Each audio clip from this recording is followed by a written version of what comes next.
Today nga pala, may order tayo dun sa classmate ko, Lomo card, 5 pieces.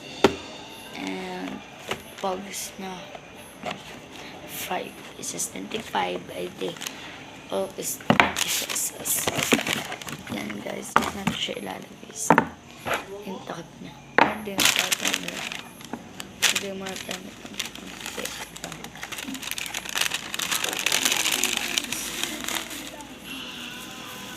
Packaging order ng guys, 5 unlisted. 1, 2, 3, 4, 5. 5 limang pogs. Guys, 5 yung on-order ng pogs. Let's count up. 1, 2, 3, 4, 5.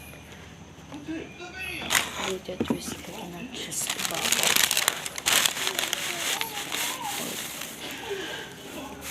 Guys, yung first natin customer dyan natin ang gato. This is a fake order. Meron tayo guys ay pogs tsaka Lomo card lang guys kasi hindi tayo order na madami siya. Yan. Padala po. Guys, papalay fake order, pwede mag-comment kung ano gusto nyo order dito sa dalawa and any more one. Bye bye guys.